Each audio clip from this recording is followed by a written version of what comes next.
किसे कहते हैं? आकाश का नाम सुना है? आकाश, स्काई कौन से रंग का होता है? बोलिए ना, आकाश का रंग कौन सा है? नीला है। बहुत बढ़िया। संसार इसी का ही नाम है। जो दिखता है वो होता नहीं, और जो होता है वो दिखता नहीं। आकाश का कोई रंग नहीं है। आकाश एकदम खाली होता है, एकदम खाली। ना आँखों से देखा जाता है, ना कानों से सुना जाता है, ना नाक से सूंघा जाता है। तो फिर आकाश किसे कहते हैं? जहाँ पर अन्य द्रव्य रहते हैं। आकाश एक द्रव्य है। क्या है? जीव, पुद्गल, धर्म, अधर्म, आकाश और काल। कितने द्रव्य हो गए? 6 द्रव्य हो गए।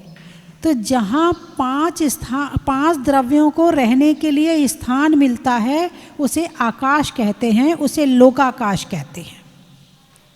और जहाँ अन्य द्रव्य नहीं रहते हैं उसे अलोकाकाश कहते हैं। आकाश तो है मगर अन्य द्रव्य नहीं है, इसलिए उसे अलोकाकाश कहते हैं। आकाश की परिभाषा समझ में आई? आप कहाँ बैठे हो? आपको हंसी आ रही होगी, माता जी आकाश तो वो ऊपर दिख रहा है ना, नीले रंग का, वो होता है। अरे नहीं भाई, संसार में, लोक में जितना खाली स्थान है, रिक्त स्थान है, खाली स्पेस है, उसका नाम आकाश है। आप कहाँ रहते हो? आकाश में। कहाँ रहते हो? आकाश में। आप कितने साल के हो गए? 22 साल के। ये किसने बताया कि आप 22 साल के हो गए? काल द्रव्य ने। किसने बताया? काल द्रव्य ने। आपके साथ आप कौन हैं? जीव द्रव्य हैं कि अजीव द्रव्य हैं कि पुद्गल द्रव्य हैं? हैं? जीव द्रव्य हैं। आपके साथ पुद्गल नहीं है। आँखों से जो कुछ दिख रहा है वो सब पुद्गल द्रव्य है। धर्म द्रव्य किसे कहते हैं? हाँ बेटी बताओ। बहुत बढ़िया, नन्हा बच्चा बता रहा है, बहुत अच्छा।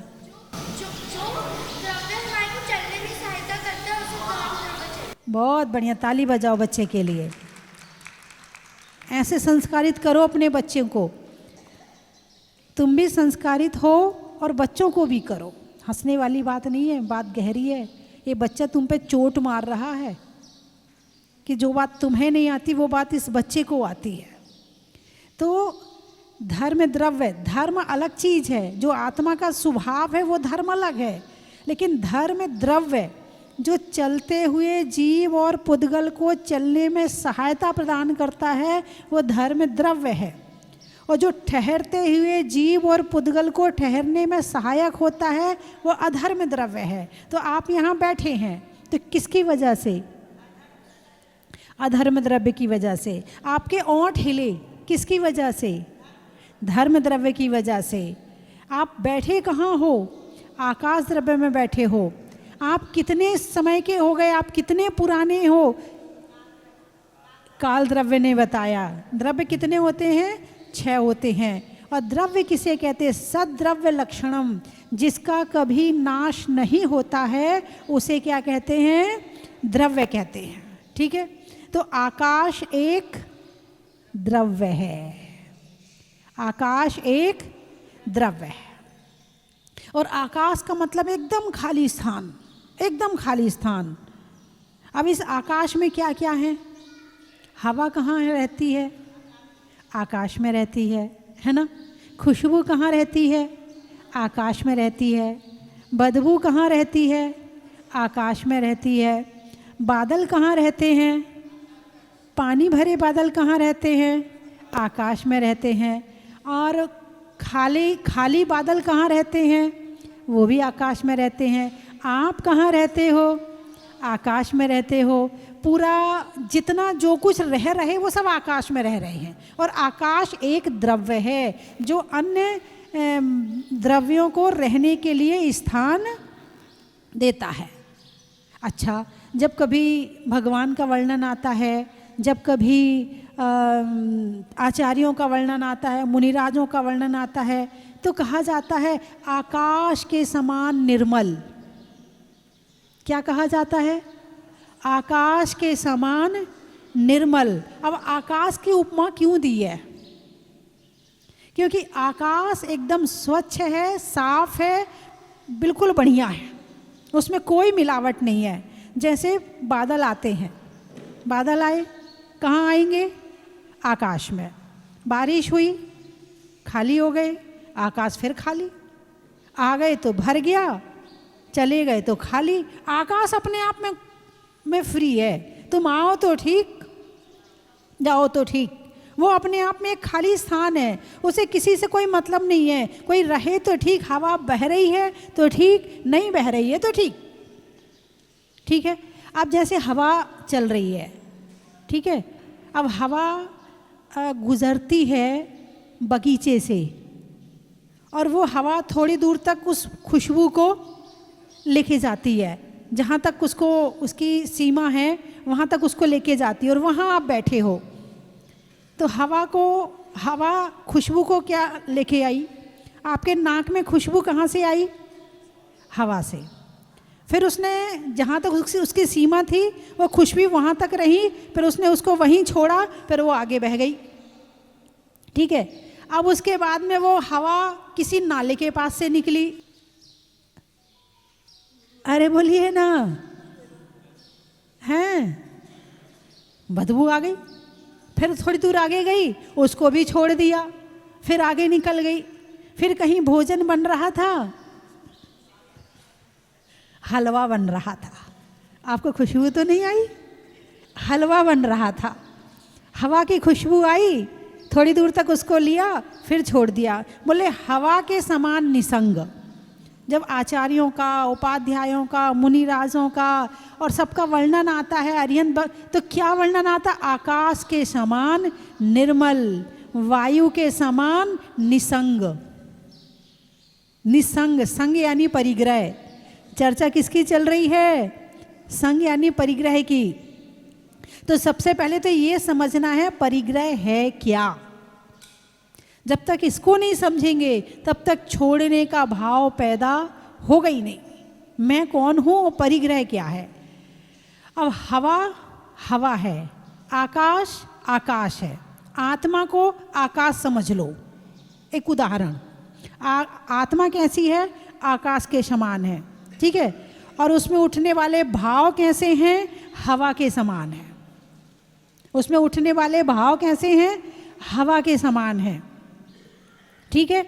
अब हवा, जब आप किसी बगीचे में जाते हैं, आहा कितनी अच्छी खुशबू आ रही है, बोलिए हाँ या ना। लेकिन हवा ने ऐसा नहीं किया, आ गई तो ठीक, नहीं आ गई तो ठीक, उससे कोई मतलब नहीं है। लेकिन आपने उपयोग पूर्वक उस खुशबू को खींचा, उसकी प्रशंसा करी, उसकी तारीफ करी, नाक से जो अंदर गई, आँख से आपने फूलों को देखा, क्या फूल खिले हैं, क्या बढ़िया फूल हैं, मज़ा आ गया। अरे यहाँ तो रोज़ आ जाया करेंगे, बहुत अच्छा घूमने का स्थान है, यहाँ तो बहुत अच्छा लग रहा बैठने में, ठीक है। क्या कहा? अच्छा कहा। चलिए, अब आप किसी नाले के किनारे से गुजर रहे हैं, ए भगवान कितनी बदबू आ रही है, नाक बंद हो गई, दिमाग में द्वेष आ गया। वहाँ क्या आया था? राग। यहाँ क्या आ गया? द्वेष।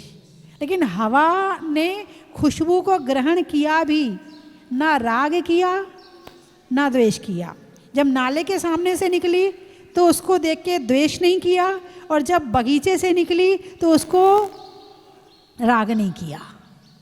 तो हवा अपने आप में निसंग है, आकाश अपने आप में निसंग है, यानी परिग्रह रहित है। कैसा है? परिग्रह रहित है। ऐसे ही आत्मा है। कर्म आ रहे हैं, कर्म जा रहे हैं। कोई तुम्हारे सामने से आया, बहुत अच्छी बात है, नहीं आया, बहुत अच्छी बात है, सुंदर आया, बहुत अच्छी बात है, कुरूप आया, बहुत अच्छी बात है, ना राग किया ना द्वेष किया तो कर्म बंध नहीं होगा। बात समझ में आई कि नहीं आई? कर्म बंध कब होगा? जब या तो राग करोगे या द्वेष करोगे। द्वेष करोगे पाप का बंध हो रहा है, राग करोगे तो भी पाप का बंध हो रहा है। खुशबू खींची, बस वो बंध गई। राग आया और बंद हुआ, द्वेष आया और बंद हुआ। अब जितनी जोर से बांधा है उतने लंबे समय के लिए बंधेगा। फिर वो कर्म उदय में आएगा, फिर उस कर्म के उदय में फिर तुम्हारे भाव राग देश के होंगे, फिर अगला कर्म का बंध होगा, और ऐसे करते करते करते करते एक साइकिल चलेगी, और ये साइकिल अनंत कर्म बांधती हुई अनंत संसार का भ्रमण करवाएगी। ये मेरा है, ये मेरा है, ये अच्छा है, ये बुरा है, वो खराब है, वो ऐसा है, वो ऐसा है, वो ऐसा है।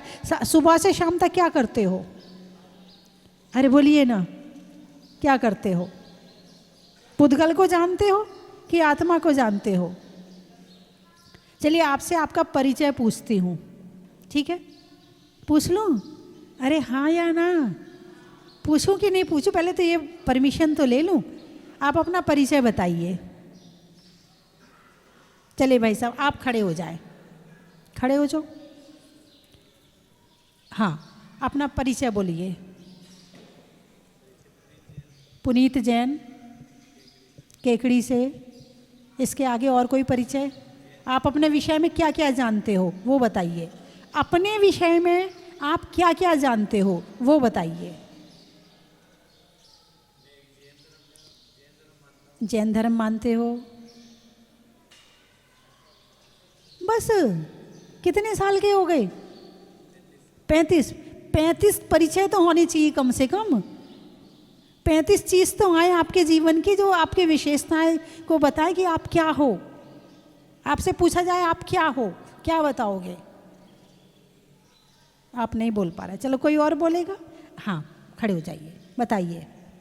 आप अपना परिचय दीजिए। रिंकू सचिन छावड़ा। अब रिंकू के साथ सचिन और आ गया। पति का नाम, बहुत बढ़िया। देखो व्यवहार के हिसाब से तो सही है, अब मैं पूछ रही हूँ निश्चय के हिसाब से। चलिए आगे बोलिए। खंडवा से। वो इसके आगे का परिचय दो, वो तो उनने दे दिया। साड़ियों की शॉप है, ठीक है। अपनी ही शॉप है, उसमें बैठती हो, और भोजन आदि, बच्चे आदि क्या क्या करती हो, और बताओ विशेषताएं। 2 बेटी, तो 1 बेटा है। हाँ,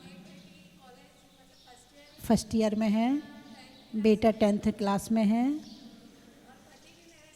आप अपना परिचय तो दे दो।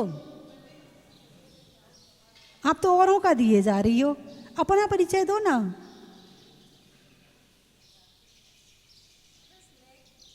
बस मैं कुछ नहीं हूँ, जो कुछ है सब परिवार ही है। जो कुछ है सब परिवार ही है। अभी मेरा तो, मेरे शरीर का वर्णन नहीं आया, नाक का वर्णन नहीं आया, इंद्रियों का वर्णन नहीं आया, हाथ पांव का वर्णन नहीं आया, दर्द का वर्णन नहीं आया, दुख का वर्णन नहीं आया, टेंशन का वर्णन। अभी सारा वर्णन केवल दूसरों का चल रहा है। इससे ये पता चल रहा है कि आपके दिमाग में क्या है। चलिए और बताइए। बस बैठ जाइए। नहीं, अब मैंने क्या पूछा था? आप अपना परिचय दीजिए। अब आपने किस किस का परिचय दिया है? हाँ बेटे, बहुत बढ़िया। 5 इंद्रियां हैं। मेरी जो है, मेरा शरीर जो है वो कुछ नहीं है, असली जीव तो आत्मा है। क्या बात, तालियां तालियां। जो उत्तर चाहिए था वो उस बच्चे ने दिया है। मेरा शरीर तो कुछ नहीं है, असली चीज तो मेरी आत्मा है। बहुत बढ़िया, और बोलिए। आत्मा में कर्माकर चिपकते हैं। जो है हमारे को जैसे ही हम ज़्यादा परिग्रह करते हैं वैसे हमारे में ज़्यादा कर्म। ज़्यादा परिग्रह से ज़्यादा कर्म आते हैं। झूठ बोलेंगे तब भी आएंगे।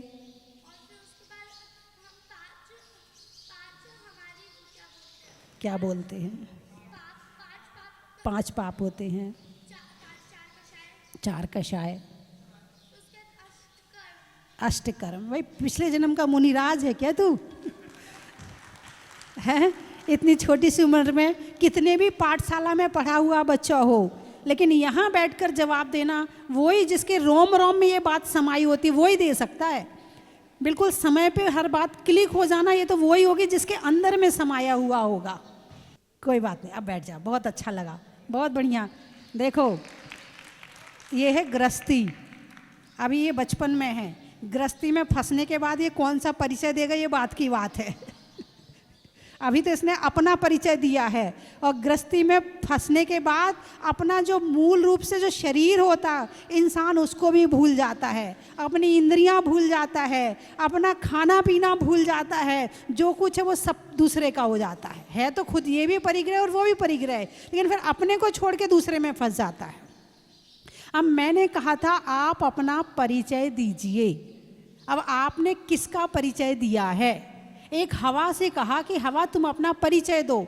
हवा ने कहा मैं बगीचे में जाती हूँ तो खुशबू को लेती हूँ, नाले के पास जाती हूँ तो बदबू को लेती हूँ, रसोई में जाती हूँ तो मैं वहाँ की खुशबू आदि को लेती हूँ। तो ये हवा का परिचय है क्या? ये तो खुशबू बदबू का परिचय हुआ है। आकाश से कहा आप अपना परिचय दो, तो मेरे अंदर बादल रहते हैं, मेरे में हवा चलती है, मेरे में ये जो टीवी चलती उसकी किरणें रहती हैं, मेरे अंदर इंटरनेट कनेक्शन की किरणें रहती हैं, मेरे में रेडियो की किरणें रहती हैं। ये आकाश का परिचय हुआ क्या? आकाश का क्या परिचय होगा? खाली, एकदम खाली। हवा का क्या परिचय होगा? निसंग। कोई आ जाए तो ठीक, नहीं आए तो ठीक, मैं तो निसंग हूँ, मैं किसी के साथ नहीं रहती हूँ। अब मैंने कहा आप अपना परिचय दीजिए, आपने किस चीज का परिचय दिया? मतलब ये बड़े सोचने का विषय है सबके लिए। कम से कम हम परिग्रह छोड़ नहीं पा रहे हैं, तो कम से कम यहाँ तो सोच के रखें कि हम हैं क्या। अपनी आत्मा को तो ऐसे भूले बैठे हैं जैसे आत्मा नाम की कोई चीज़ है ही नहीं है। जबकि शरीर से यदि आत्मा निकल जाए तो बच्चे क्या करेंगे, शरीर क्या करेगा, मकान क्या करेगा, दुकान क्या करेगी, नोट क्या करेंगे, सोने चांदी क्या करेंगे। इस शरीर में से आत्मा निकल जाए फिर क्या कीमत है इन सब चीज़ों की? अरे बोलिए ना, तो हम किसकी कीमत कर रहे हैं? एक डिब्बी में हीरा रखा है और डिब्बी बहुत सुंदर है, कीमत किसकी है?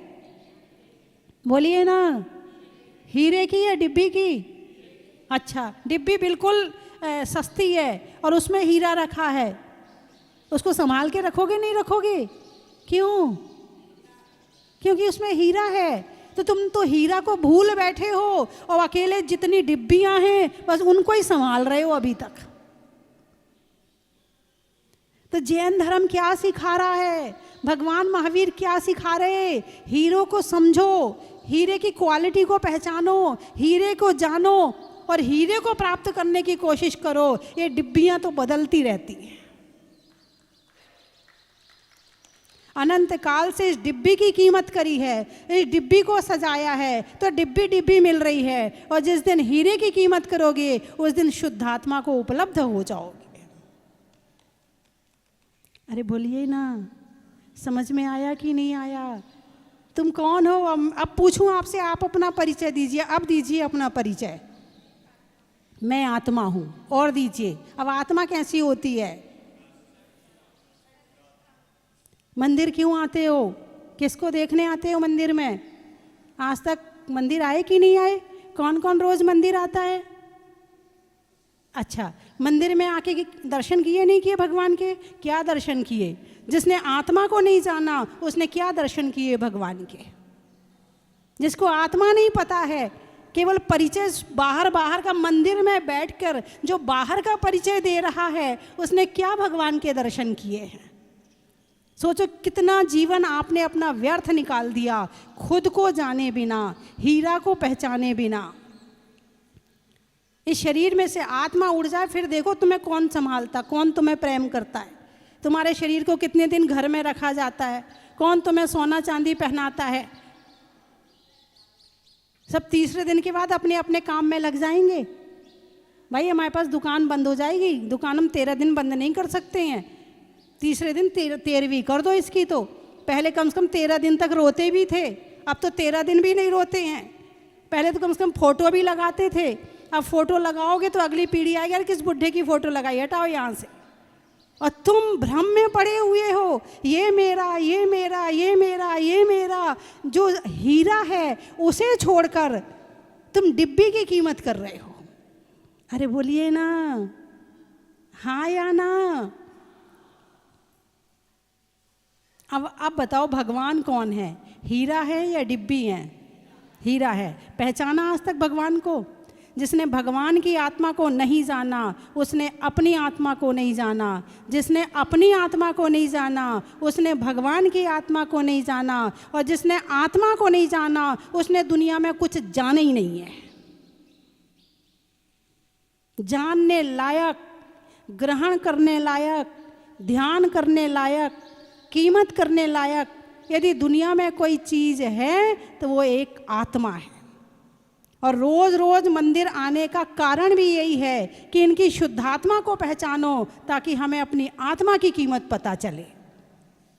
नहीं बस हमारे यहाँ रोज़ पूजा करते हैं तो हम पूजा कर लेते हैं, हमारे यहाँ अभिषेक करते, मैं पापा करते थे तो हम भी कर लेते, बस हमारे यहाँ नमोकार मंत्र पढ़ा जाता है तो हम भी पढ़ लेते, बस इससे ज़्यादा है ही नहीं है। अरे कौन करता है? तो साधु संतों की बात है, तो आत्मा आत्मा आत्मा करते रहते हैं, भटकते रहना सारी जिंदगी अनंत काल तक संसार में। आज नहीं पहचानोगे तो कभी ना कभी रास्ता तो यही है, दूसरा रास्ता है ही नहीं है।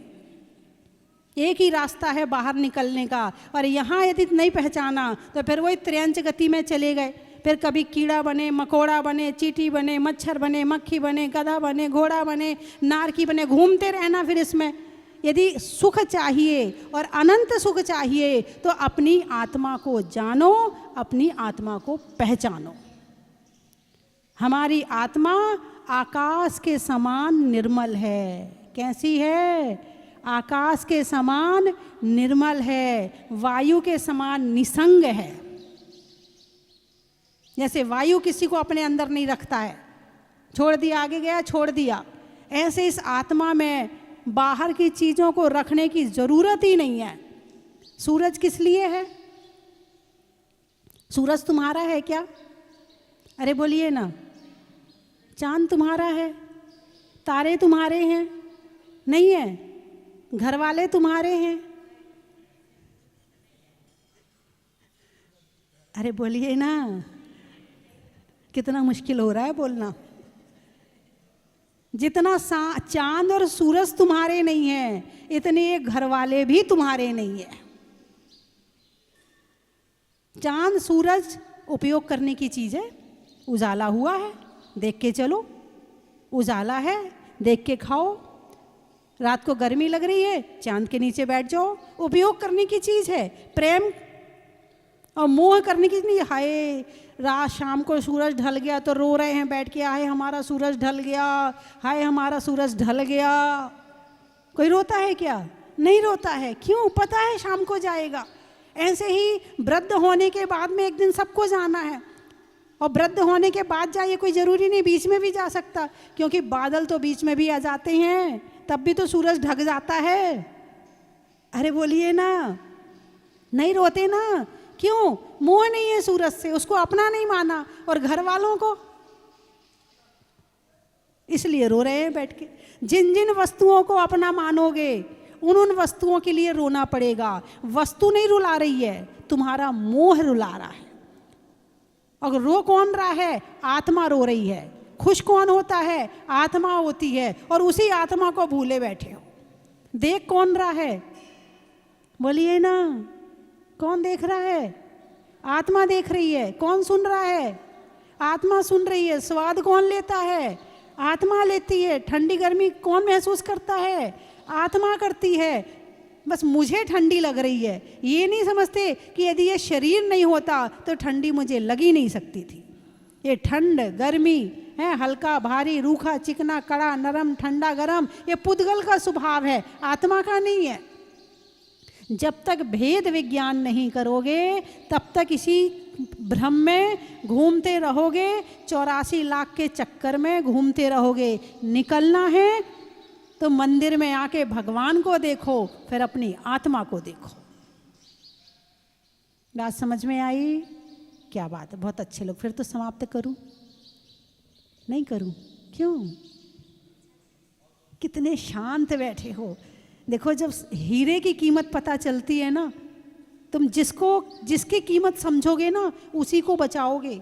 आत्मा की कीमत समझोगे तो आत्मा को बचाओगे कि ये पाप में ना पड़ जाए, ये नरक में ना पड़ जाए, ये संसार में ना पड़ जाए, इसको निकालना है यहाँ से, है ना। चलिए, समय बहुत हो गया और हमारे बीच में मुनि श्री अनुपम सागर जी, मुनि श्री यतीन्द्र सागर जी महाराज विराजमान हैं। अब मैंने तो वैसे सुना दिया है, अभी आपको महाराज जी और अच्छा सुनाएंगे। बिल्कुल साक्षात मोक्ष का मार्ग मिल जाएगा। महाराज जी ने सब कुछ छोड़ा। क्यों छोड़ा? छोड़ा या छूट गया? एक होता है छोड़ना और एक होता है छूट जाना। छोड़ा है या छूट गया? हवा खुशबू को छोड़ती है या छूट जाती है? सांस ले रहे हो? अरे बोलिए ना, सांस ले रहे हो? सांस लेने की ताकत है तुम्हारे अंदर? चलो सोच के बताना। मैं 3 चीजें बोलूंगी, आपको कहना बड़ा ही महत्व है। पैसों में जमा का, रात्रि में क्षमा का, और हीरा सी अपनी आत्मा का बड़ा ही महत्व है। अपनी अपनी नहीं तानने का, बड़ों की बात मानने का, बड़ों की नहीं, भगवान महावीर की बात मानने का, और अपनी आत्मा को जानने का बड़ा ही महत्व है। चंद्रमा में गुरुत्वाकर्षण का, भौतिकता में आकर्षण का, और भगवान के प्रतिदिन। चलिए, आज से किसकी कीमत करोगे, हीरे की या डिब्बी की? पक्का? तो उसके लिए क्या क्या करना पड़ेगा अभी महाराज जी बताएंगे, ठीक है। स्वभाव में नर्म का, भोजन में गर्म का, जीवन में धर्म का बड़ा ही महत्व है। बजाने में साज का, करने में अच्छे काज का, और धरती पर मुनिराज का बड़ा ही महत्व है। मतलब मुनिराज के दर्शन तो करते हो, लेकिन इन्होंने क्यों ग्रहण किया या छोड़ा, कोई नॉलेज? महाराज बस आशीर्वाद दे दो, आशीर्वाद दे दो महाराज, बस। अरे बोलिए ना, यही करते नहीं करते हो हैं? हाँ, कहाँ कहाँ से आए हो? मनावर, अच्छा। राजस्थान में टावर का, टावर यानी लड़का, राजस्थान में टावर का। महिलाओं में जेवर का, और आने वालों में मनावर का बड़ा ही महत्व है। पुनीत जैन कहाँ से आए थे? केकड़ी। भोजन में बड़ी का, बूढ़ों में छड़ी का, और आने वालों में केकड़ी का बड़ा ही महत्व है। और सूरत से हमारे बीच में अविनाश, आशुतोष भैया आए हैं। हर महीने आते हैं यहाँ पर सूरत से, हाँ हर महीने आते हैं, है ना। प्रभु की मूरत का, मनुष्यों की ज़रूरत का, और आने वालों में सूरत का बड़ा ही महत्व है। खंडवा, अच्छा। गर्मी में हवा का, बीमार में दवा का, और आने वालों में खंडवा का बड़ा ही महत्व है। देवली, अच्छा। फूल में कली का, फूल में कली का, तपस्या में बाहुबली का, और आने वालों में देवली का बड़ा ही महत्व है। नवादा, घर में दादा का, करने में वादा का, और आने वालों में नवादा का बड़ा ही महत्व है। जगदलपुर, गाने में सुर का, नृत्य में नूपुर का, आने वालों में जगदलपुर का बड़ा ही महत्व है। खेत में खाद का, भोजन में सलाद का, और आने वालों में फरीदाबाद का बड़ा ही महत्व है। जामौली, अच्छा। दवाई की गोली का, विधान में मौलिका, बच्चों के लिए कोलिका, पर्वों में होली का, होली में रोली का, शिखरजी में डोली का और आने वाला में जामौली का। बड़ा ही महत्व है। वृक्षों में बड़का बड़की जड़ का, आने वाला में किशनगढ़ का। बड़ा ही महत्व है। रफीगंज, किशनगंज बिहार वाला। अच्छा, रफीगंज से भी आए हैं क्या? अच्छा, महिलाओं में हार का, बच्चों में प्यार का और आने वालों में रफीगंज बिहार का। बड़ा ही महत्व है। चिड़िया में चीची का, फलों में लीची का, घर में चाची का और आने वालों में रांची का। बड़ा ही महत्व है। डूंगरपुर, रिश्तों में ससुर का, देवों में असुर का और आने वालों में डूंगरपुर का। बड़ा ही महत्व है। जीवन में जरा का, रहने के लिए धरा का, आने वालों में आगरा का। बड़ा ही महत्व है। दिल्ली, त्रियंचों में बिल्ली का, डंडा में गिल्ली का और आने वालों में दिल्ली का। बड़ा ही महत्व है। कंचन की थाल को सजाओ रे आज, रत्नों की थाल को भर लाओ रे आज। आओ आओ करे रे गुणगान आरती भगवन की। आओ आओ करे गुणगान आरती भगवन की। आओ आओ करे रे गुणगान आरती भगवन की।